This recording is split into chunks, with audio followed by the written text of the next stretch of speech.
સહજાન સ્વામી મહારાજની જય, બાપા શ્રીની જય, સદગુરુઓ શ્રીની જય, સ્વામિનારાયણ ભગવાનની જય.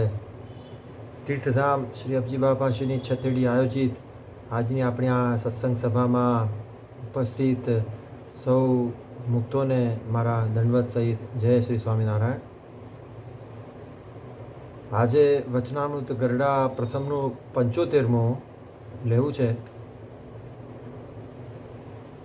આ વચનામૃતમાં મહારાજે ભગવાનના ભક્ત સાથે, ભગવાનના જે દ્રઢ ભક્ત, દ્રઢ નિશ્ચયવાળા જે ભક્ત, તેની સાથે જેને હિત હોય તો એના જે શાસ્ત્રમાં લખાણ છે, જે એની 71 પેઢીઓ તરે છે,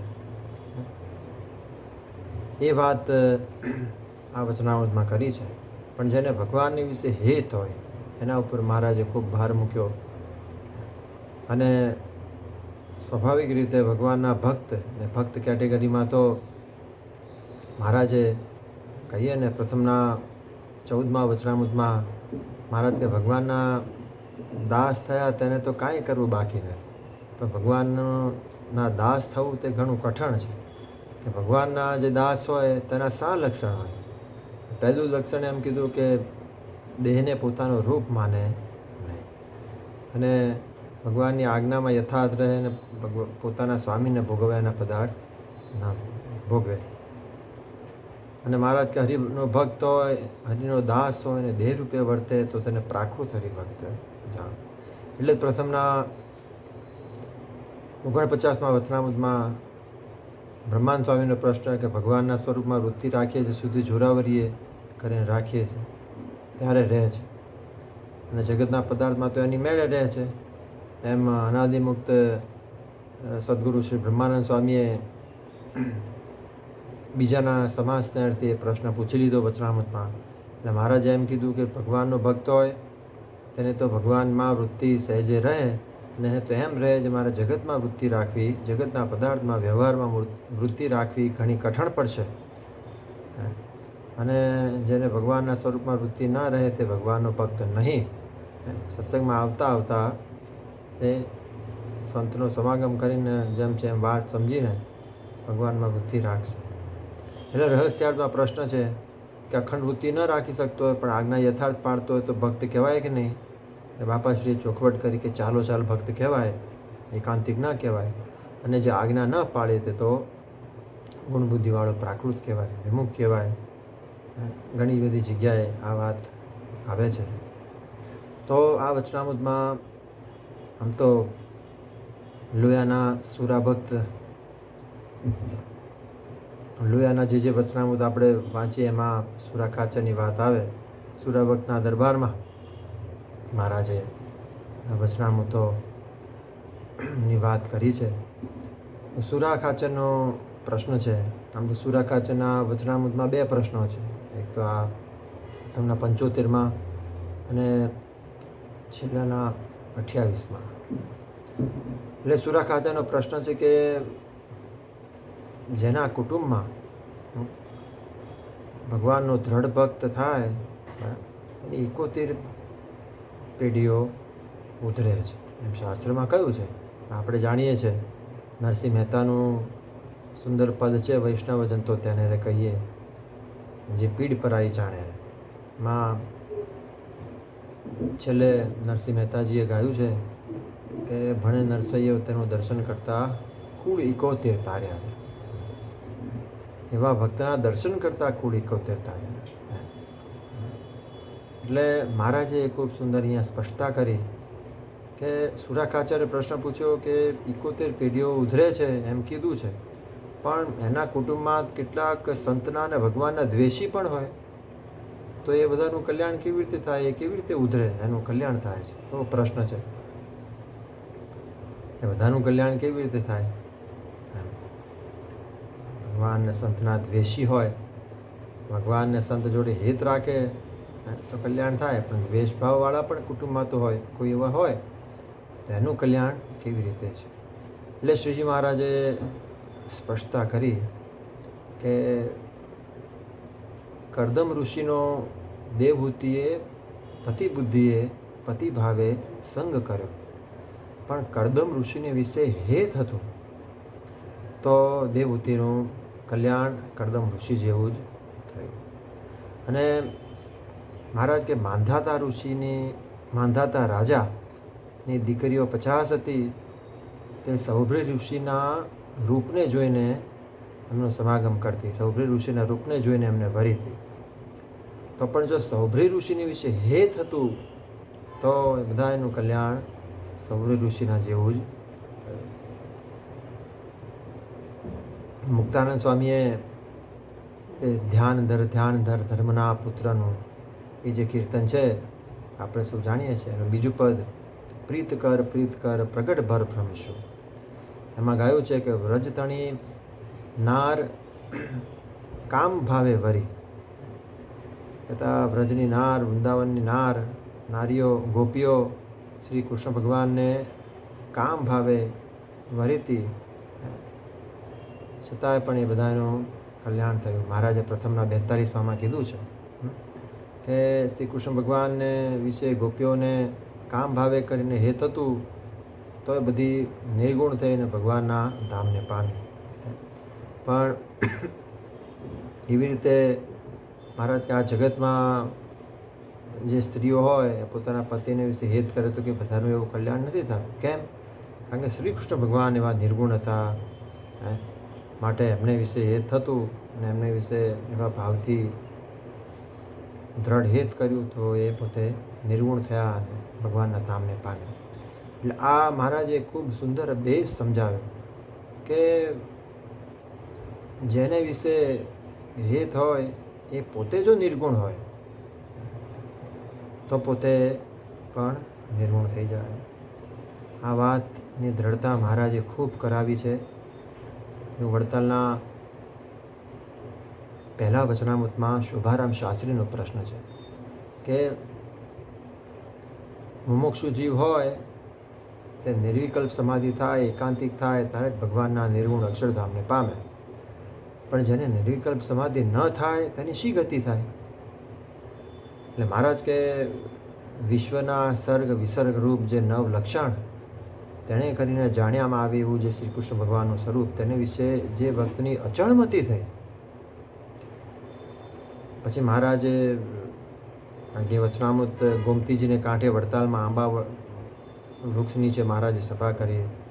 મહારાજ કે આંબો છે તેને એકવાર જાણ્યો જે આંબો છે, પછી કામ વ્યાપે, ક્રોધ વ્યાપે, પણ એમ ન થાય કે આંબો નહીં હોય. તેમ ભગવાનના સ્વરૂપને વિશે જેને એકવાર નિર્વિકલ્પ સ્થિતિ થઈ, મહારાજ કે એકવાર એવો દ્રઢ નિશ્ચય થયો કે આ ભગવાન છે, જેવા અક્ષરધામમાં છે તેવા જ છે, નિર્ગુણ છે, એમને વિશે માયાનો લેશ માત્ર નથી. અમાયા 55 કીધું ને, ભગવાનના સ્વરૂપને વિશે પંચભૂત, 3 અવસ્થા આદિક, દેહ આદિક સર્વે, ઇન્દ્રિયો અંતકરણ આદિક સર્વે ખોટા છે. કહેતા એમની વિશે ત્રિકાળમાં માયા છે જ નહીં. એટલે એવી રીતે ભગવાનનો જો દ્રઢ નિશ્ચય કર્યો હોય તો એના પ્રાણ ઇન્દ્રિયો મહારાજ કે લીન થયા હોય કે ન થયા હોય તો પણ નિર્વિકલ્પ સમાધિ જ છે. અને જો એવી રીતે દ્રઢ નિશ્ચય થયો ના હોય અને કોઈ હેતુથી જો સમાધિ થઈ ગઈ હોય તો પણ એવો નિશ્ચય ના હોય તો સમાધિમાં નવું જોવાને ઈચ્છે. મહારાજે સકામ માર્ગને સવિકલ્પ સમાધિ કીધી, મહારાજ કે નિર્વિકલ્પ સમાધિ. બહુ જબરી વાત. એવી જ વાત મહારાજે મધ્યના 17માં કરી. મહારાજ કે જેને ભગવાનને વિશે નિરુત્થાનપણે કરે નિશ્ચય, કોઈ કાળે ભગવાનને વિશે લેશ માત્ર સંશય ન થાય, ભગવાનના મનુષ્ય સ્વરૂપને વિશે અથવા ચિત્ર પ્રતિમાને વિશે, મૂર્તિને વિશે, તો મહારાજ કે સ્થિત પ્રજ્ઞા, જેમ આત્માને વિશે સ્થિતિ થઈ હોય તેને સ્થિત પ્રજ્ઞ કહેવાય, તેમ ભગવાનના યોગ્ય અયોગ્ય ચરિત્ર, ગમે તેવા પ્રાકૃત ચરિત્ર તેની વિશે પણ જો સંદેહ ન થાય તો મહારાજ કે એને સ્થિત પ્રજ્ઞતા અને નિર્વિકલ્પ સ્થિતિવાળો કહીએ. ત્યાં નિર્વિકલ્પ સ્થિતિ કીધી, અહીંયા નિર્વિકલ્પ સમાધિ કીધી વડતાલના પહેલામાં. એટલે કેટલી જબરી વાત કે જેનો ભગવાનને વિશે હેત થયું, ભગવાનને જેવા જાણ્યા એવો પોતે નથી તો પણ એ પોતે થઈ જાય. એટલે વડતાલના 5મા વચનામૃતમાં પહેલો મુક્તાનંદ સ્વામીનો પ્રશ્ન છે ને કે ભગવાને ગીતામાં કીધું છે કે જે મને દ્રઢપણે જાણે એ કોઈ કાળે કોઈ રીતે ન ટળે એવી જે માયા તેને પણ તરે. જ્યારે ભગવાનનો ભક્ત છે જે ધ્યાન ભજન સ્મરણ કરે છે ત્યારે સંકલ્પ વિકલ્પ માયા દુઃખ કેમ દે છે? અર્થાત ભગવાન એને ટાળતા કેમ નથી? ભગવાને તો એમ કીધું કે જે મને વરે એ માયાને તરે. ભગવાનના ભક્તને માયા દુઃખ કેમ દે છે? એટલે મહારાજે કીધું કે આગળ બ્રહ્મા, શિવ, પરાશર આદિ બધા જે ભગવાનના ભક્ત થઈ ગયા એના વિશે પણ માયાના ગુણ વ્યાપ્યા છે, પણ એ સદાય કલ્યાણના માર્ગે રહ્યા છે. કેમ? કારણ કે ભગવાનનો આશરો એને કરીને ભગવાનને માયાથી પર જાણ્યા છે. એટલે ભગવાનને માયાથી પર જાણ્યા છે અને ભગવાન માયાથી પર છે માટે પોતે પણ માયાથી પર થશે એમ કરીને મહારાજે એનું સમાધાન કર્યું છે. મહારાજ કે ભગવાનને જે માયાથી પોતાનામાં તો ગુણ વ્યાપતા હોય તો મહારાજ કે પોતાને ભજન કરવા યોગ્ય જે પ્રગટ ભગવાન તેને વિશે એને દિવ્ય ભાવની દ્રઢતા થઈ છે. એટલે મહારાજ કે એને પણ અંતે દિવ્ય થશે માટે એને પણ દિવ્ય જાણવા ઘણી બધી જગ્યાએ મહારાજે વાત કરી. એના 7મામાં પણ છેલ્લે મહારાજ કીધું મુક્તાનંદ સ્વામીના પ્રશ્નના ઉત્તરમાં કે મહારાજ કેવી રીતે દેખતો ન હોય ઇન્દ્રિયો અંતકરણને અનુભવે કરીને છતી દેહ, પણ જો મહારાજ કે એને એવી જો સમજણ ઠાપકી છે કે ભગવાનને વિશે તો સર્વે છે અને જડ ચૈતન્ય જે પ્રકૃતિ સાવકાશે કરીને ભગવાનને વિશે રહી છે પણ મને ભગવાન દેખાડતા નથી એમ જો દ્રઢ નિશ્ચય મહારાજ કે હોય તો પણ મહારાજ કે અંતે મહારાજ કે એને ભગવાનના ધામને પામશે. એટલે મહારાજ અહીંયા 2 દ્રષ્ટાંત આપ્યા, કરદમ ઋષિનું અને સૌભ્રી ઋષિનું, કે એને વિશે હેત હતું તો જેને જેને હેત હતું એ બધાનું કલ્યાણ એ ઋષિ જેવું જ થયું. તેમ જેના કુટુંબી જો એમ જેમ જાણે કે ઓહો આપણા કુટુંબમાં ભગવાનના ભક્ત થયા એવી રીતે એમનું મહાત્મ્ય જાણે અને એમને વિશે હેત રાખે, મહાત્મ્ય સૌ તો હેત રાખે તો એ કુટુંબીનું પણ કલ્યાણ ભગવાનના ભક્તને લઈને છે. કેટલી જબરદસ્ત વાત કરી. પણ જો મહારાજ કે અને મહારાજ કે મરીને પિતૃ સ્વર્ગમાં ગયા હોય એ પણ જો એમ જાણે કે હો આપણા કુટુંબમાં ભગવાનના ભક્ત થયા બહુ મોટા ભાગ્ય છે એમ સમજે મહારાજ, આપણા મોટા ભાગ્ય છે એવી રીતે મહાત્મ્ય સહિત મહારાજ કે સમજીને હેત રાખે તો મહારાજ કે એ પિતૃનું પણ કલ્યાણ થાય છે. પણ મહારાજ કે જો ભગવાનના ભક્તને વિશે જો હેત ન હોય તો એનું કલ્યાણ થતું નથી. અને ભગવાનના ભક્તને વિશે જો મહારાજ કે વેર બુદ્ધિ રાખે મહારાજ કે કલ્યાણ ન થાય. અને જેમ જેમ વેર કરતો જાય એમ એની બુદ્ધિ દૂષિત થતી જાય અને મહારાજ કે પંચ મહાપાપના કરનારા જે નરકકુંડમાં પડે છે એ જ નરકકુંડમાં ભગવાનના ભક્તના વિશે વેર બુદ્ધિ રાખનારો જીવ ત્યાં પડે છે. મહારાજ આવી વાત કરી દીધી. એટલે ભગવાનના ભક્તને વિશે જો હેત હોય તો મહારાજ કે એનું જરૂર કલ્યાણ થાય. આવો જ પ્રશ્ન છેલ્લાના 27માં વડોદરાના નાથ ભક્તનો છે કે ભગવાનની વિશે દ્રઢ નિશ્ચયવાળા જે ભક્ત તેના જે સંબંધી તેનું કલ્યાણ કે ભગવાનના ભક્તને લઈને છે કે નહીં, કેવી રીતે છે? એટલે મહારાજ કે અહીંયા જેમ વાત કરી હેત અને મહિમા એવી જ વાત મહારાજે ત્યાં કરી કે જો ભગવાનના ભક્ત દ્રઢ નિશ્ચયવાળા હોય એવા એના વિશે જો હેત હોય મહારાજ કે એના સંબંધી હોય અને જો હેત હોય તો એનું કલ્યાણ થાય. અને સંબંધી પણ ન હોય પણ જો ભગવાનના ભક્તને વિશે એવી રીતે મહાત્મ્ય સહિત હેત હોય તો પણ એનું કલ્યાણ થાય છે. એટલે આ મહારાજે કેટલી જબરી વાત કરી. અને કલ્યાણ કેવી રીતે થાય છે એની સ્પષ્ટતા બાપાશ્રીએ મધના 46ના રહસ્યાર્થમાં કરી કે છેલ્લાના 27માં વચનામૃતમાં તો આગળ મહારાજે કહી દીધું નાથ ભક્તના પ્રશ્નના ઉત્તરમાં કે કલ્યાણ કેવી રીતે, તો કે મુવાટાણું જ્યારે થાય ત્યારે જેને વિશે હેત હોય તે સાંભળી આવે અને ભગવાનના ભક્ત જેવા દ્રઢ હોય તેની તો બુદ્ધિ ભગવાનમાં અખંડ લાગેલી છે માટે એની વિશે હેત હોય એટલે એ પણ સાંભળી આવે ત્યારે એ ભક્તનું એ જીવનું પણ કલ્યાણ દ્રઢ ભગવાનના ભક્ત છે એના જેવું થાય છે. એટલે કલ્યાણ થાય છે એટલે જો મધના 46માં વચનામૃતમાં મહારાજ કે પંચ મહાપાપે યુક્ત હોય અને જો એને ભગવાન કે ભગવાનના ભક્તનો સંતનો જો અવગુણ ના આવ્યો હોય તો તેના સર્વે પાપથી છૂટીને ભગવાનના ધામને પામે છે. માટે પંચ મહાપાપથી પણ ભગવાનના ભક્તનો દ્રોહ કરવો તે મોટું પાપ છે. રહસ્યાર્થ મધના 46ના રહસ્યાર્થમાં પ્રશ્ન છે કે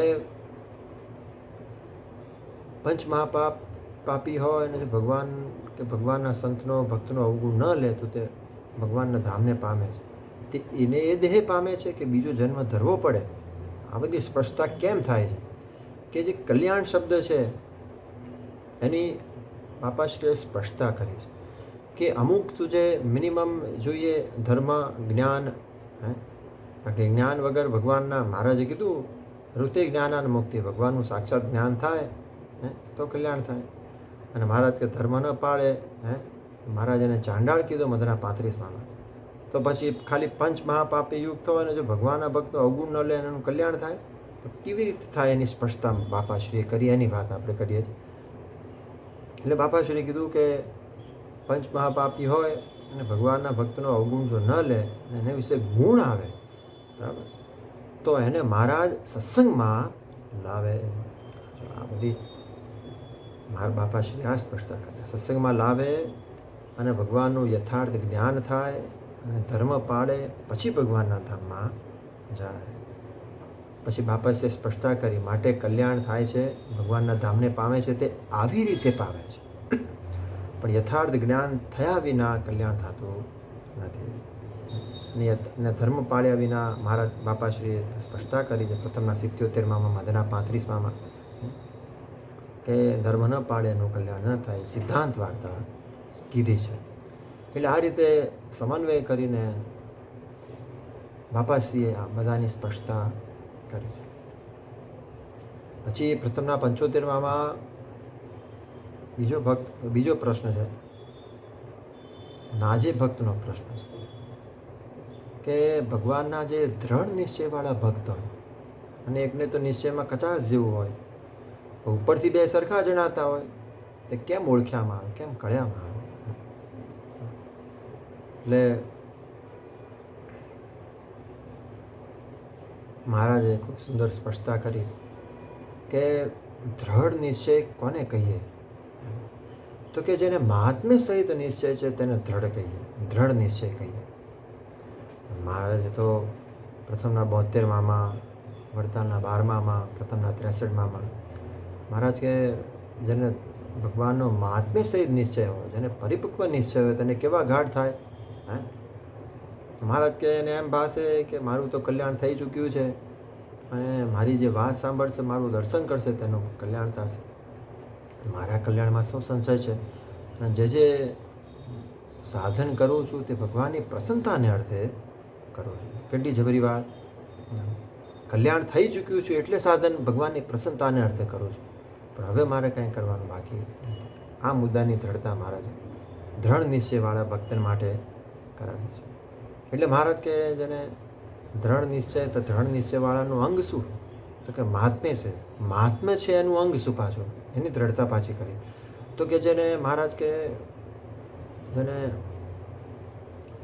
સ્વધર્મ પણ દ્રઢ હોય, વૈરાગ્ય પણ દ્રઢ હોય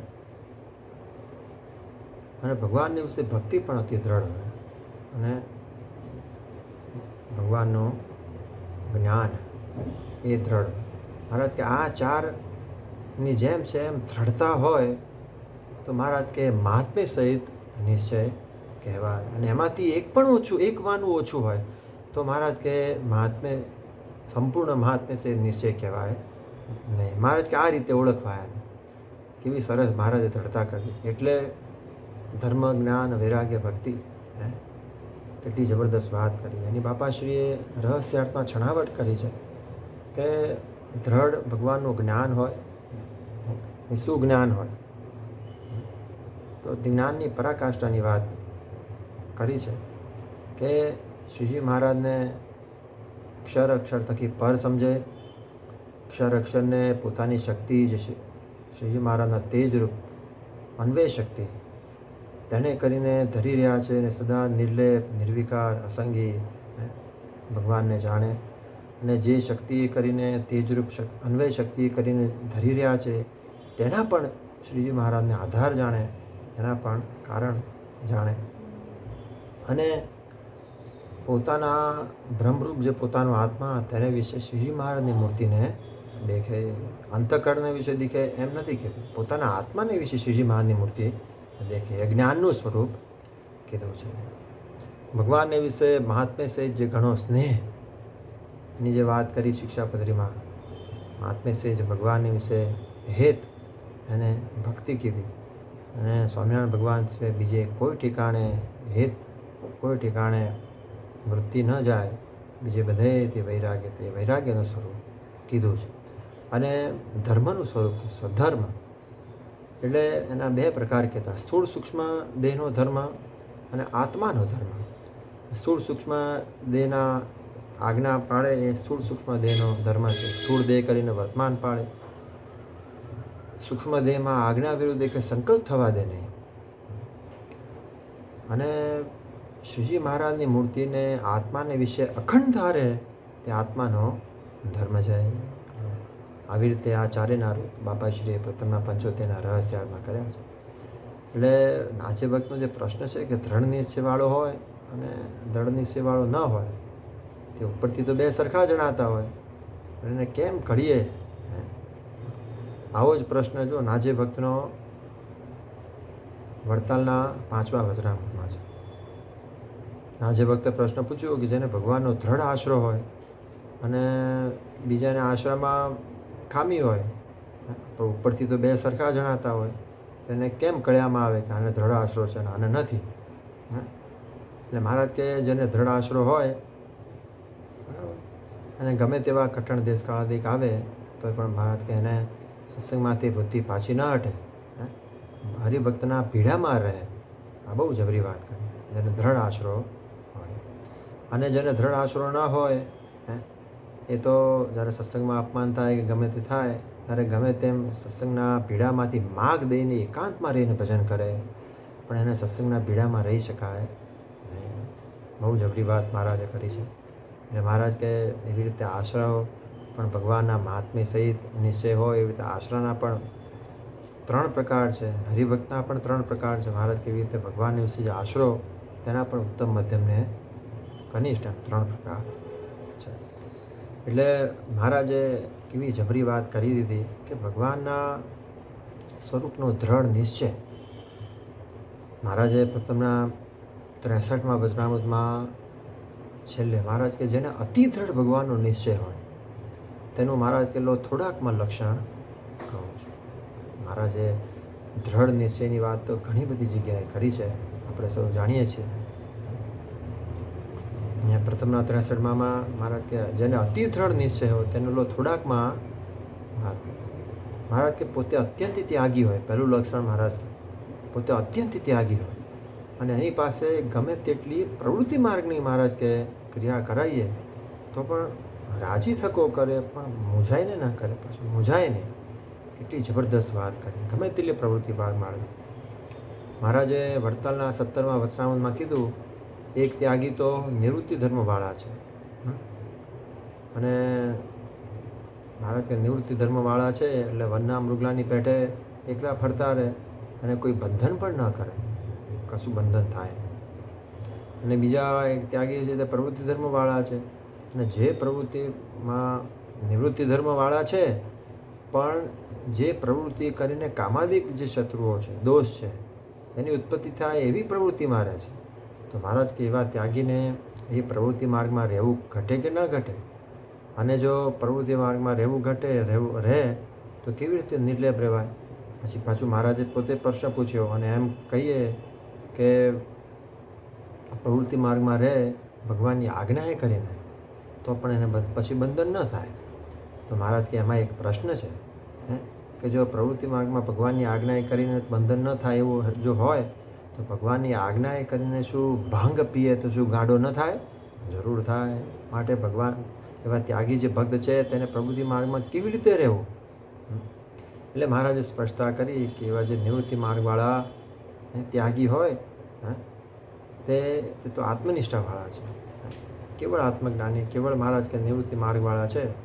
પણ એથી પણ વિશેષ ભગવાનના જે ત્યાગી ભક્ત છે તે નિવૃત્તિ ધર્મવાળો હોવા છતાં ભગવાનની આજ્ઞાએ કરીને, ભગવાનના ધર્મમાં સંપૂર્ણ રહીને, કામ ક્રોધાદી જે સ્વભાવ છે તેનો ત્યાગ કરીને કેવળ ભગવાનની પ્રસન્નતાને અર્થે જો પ્રવૃત્તિ માર્ગમાં રહે છે તો એ ભગવાનની કૃપાના પાત્ર છે. અને કેવળ નિવૃત્તિ ધર્મવાળા જે છે તેથી પણ વિશેષ છે, ભક્તિવાળા છે. પ્રથમના મહારાજ 31માં આ જ વાત કરી છે. વચને કરીને કોઈને દુખવે છે પણ ધર્મમાં સંપૂર્ણ રહે છે, પણ ભગવાનની ભક્તની જે સેવાને વિશે ટેલ ચાકરી કરે છે એ ભક્તિવાળો છે. અને જે ટેલ ચાકરી નથી કરતો તે મહારાજ કે એનું જ્ઞાન નિરર્થક છે. એટલે મહારાજે ભગવાનના જે એવા ભક્તો હોય તેના સ્વાભાવિક અલ્પદોષ તે જોવાની ના પાડી છે.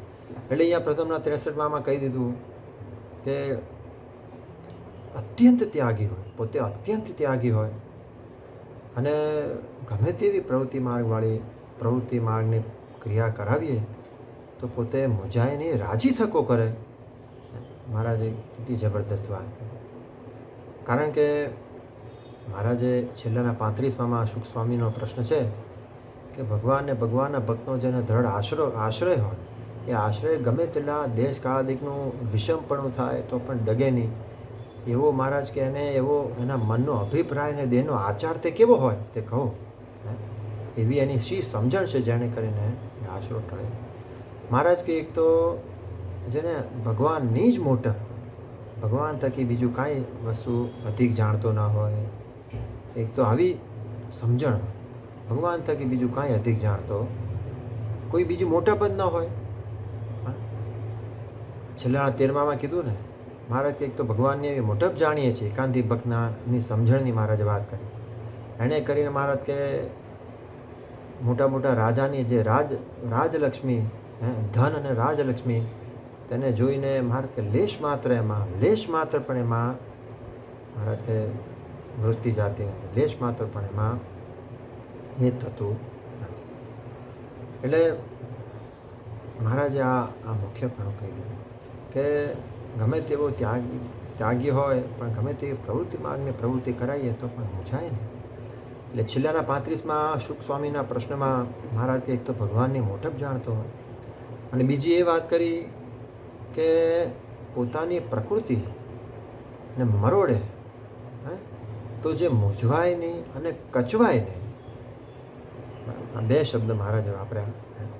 અને મહારાજ કે એવી રીતે સરળપણે વર્તો હોય, એના મનનો અભિપ્રાય ને દેહનો આચાર તો મહારાજ કે આવી રીતના હોય. પછી શુક સ્વામીએ પૂછ્યું કે મૂંઝાતો તો હોય, કારણ કે જ્યારે ભગવાન એમના સંત જ્યારે પ્રકૃતિને મરોડે ત્યારે જીવને મૂંઝવણ તો થાય, પણ એ મૂંઝવણમાં પણ ફેર છે કે નહીં? ત્યારે મહારાજ કે ભગવાન જ્યારે મૂંઝવણ થાય ત્યારે ભગવાનના ભક્તનો જે અવગુણ ન લે તે સારો, અને પોતાનો અવગુણ લે તે સારો. અને પોતાનો અવગુણ ન લઈને ભગવાનના ભક્તનો જો અવગુણ લઈ લે તો મહારાજ કે સારો નહીં, ગમે તારે વિમુખ થશે. એટલે મહારાજે કેવી જબરી વાત કરી કે ગમે તેવી પ્રકૃતિ હોય છતાંય એ મૂંઝાય. પોતાનો અત્યંત ત્યાગી સ્વભાવ હોય, ગમે જ નહીં એને કશું. કારણ કે અત્યંત ત્યાગી સ્વભાવ હોય એટલે કેવો વૈરાગ્ય હોય. વનના મૃગલાની પેટે મહારાજ કે ફરે એવો હોય, કશું ગમે જ નહીં કે છતાંય હરિભક્તના ભીડામાં પ્રવૃત્તિ માર્ગમાં રાખે તો રાજી થકો કરે, મૂંઝવણથી નહીં રાજી થકો કરે. અતિ દ્રઢ નિશ્ચય. કેમ કે ભગવાન અને સંતને પોતે અર્પણ છે, એ કે એમ જ કરવું છે. મહારાજે છેલ્લાના 21માં કીધું કે આપણે તો સત્તારૂપે ભગવાનને વિશે હિત કર્યું છે. ભગવાનના ભક્તને અર્થે ગમે તેટલી પ્રવૃત્તિ બની આવે તો પણ મહારાજ કે એને સેવા જાણીએ છીએ. એટલે પછી બીજી વાત મહારાજે આગળ લક્ષણ એ કીધું અતિ દ્રઢ નિશ્ચયવાળાનું પ્રથમના 63માં કે પોતાનો એવો અતિશય કઠણ સ્વભાવ હોય કે પોતે ગમે તેટલો પ્રયત્ન કરો તો પણ ટળે એવો ન હોય. અને જો ભગવાનને સંત તેનો જો એ સ્વભાવ ટાળ્યાનો આગ્રહ દેખે તો એ સ્વભાવને તત્કાળ ટાળે, તત્કાળ ત્યાગ કરી દે. કેટલી જબરદસ્ત વાત મહારાજ. તત્કાળ ત્યાગ કરે એવી રીતે મહારાજ કહે એને વર્તું હોય મહારાજ કહે એને અતિ દ્રઢ નિશ્ચય ગમે તેવી પ્રવૃત્તિ માર્ગવાળાની મહારાજ કહે ગમે તેવી મૂંઝવણ કોઈ સંજોગોમાં મહારાજ કહે એને થાય જ નહીં.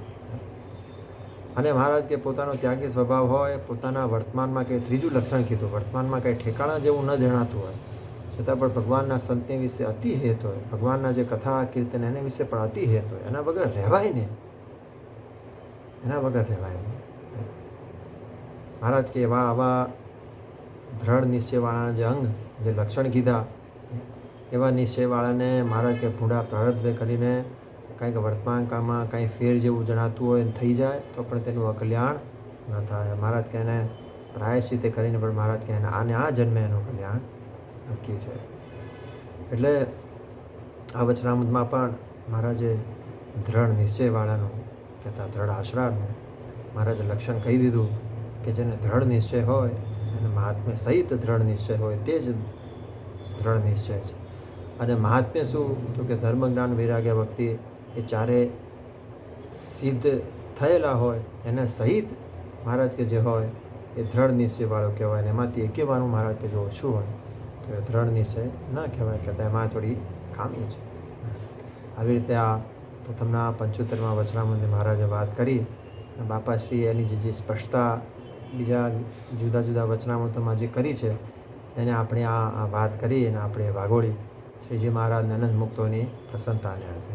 તો આ વચનામૃત અહીંયા ગરડા પ્રથમનું 75માં આપણે પૂરું કરીએ છીએ.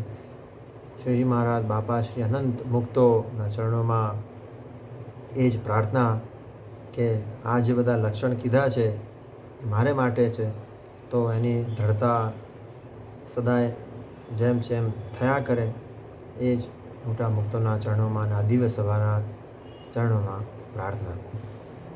આટલું કહીને મારું વક્તવ્ય પૂર્ણ કરું છું. હવે આપણે અનાદિમુક્ત સદગુરુ શ્રી મુનિ સ્વામીનું દિવ્ય આશીર્વાદ આપણે ઝીલીશું અને ત્યારબાદ 2 મિનિટ ધૂન કરીને આ સભાની પૂર્ણાહુતિ કરીશું. સહજાનંદ સ્વામી મહારાજની જય, બાપાશ્રીની જય, સદગુરુ શ્રીની જય, સ્વામિનારાયણ ભગવાનની જય.